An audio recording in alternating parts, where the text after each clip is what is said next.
नमस्कार, हांव सरितास कोवन रेसिपीन तुमकां सगळ्यांक माये मोगाचो येवकार। आज आमी करूया घोसाळ्याची भाजी चण्याची दाळ घालून।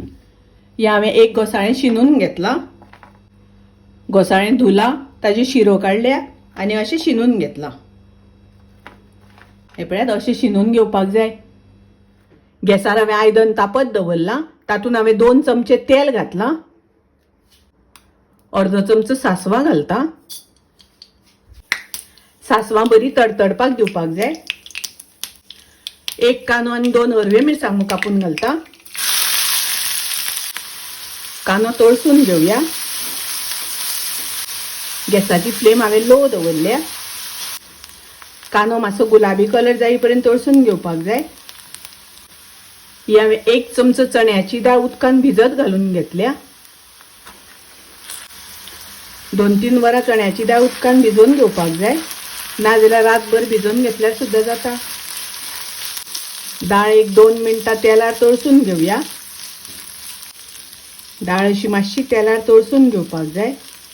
दाळ तळसून घेतली म्हणटकर रोखडी शिजता। आता आमी शिनून घेतलेली भाजी घालूया।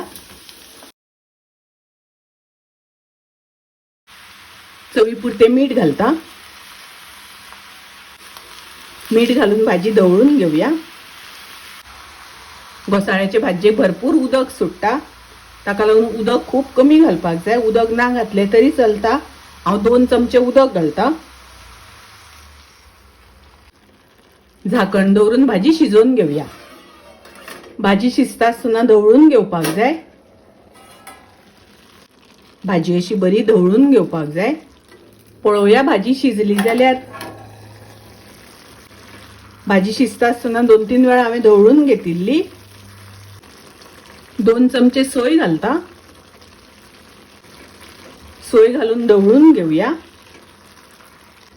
हे भाजयेन उदक आसा ते सगळे सुकोवन घेवपाक जाय। गॅसाची फ्लेम हांव मोठी करता। पळयात, दाळ बरी शिजल्या आनी पळयात भाजयेंतले उदक सुकले। गॅस हांव बंद करता। घोसाळ्याची भाजी चण्याची दाळ घालून केल्या। खूप रुचीक लागता, टेस्टी लागता। तुम्ही नक्की करात। रेसिपी आवडली जाल्यार लाईक करा, शेअर करा, तशेंच माझ्या चॅनलाक सबस्क्राईब करात। परत मेळूया अशीच एक रेसिपी घेऊन। तोपर्यंत मस्त खायत, स्वस्त राहात। देव बरे करू।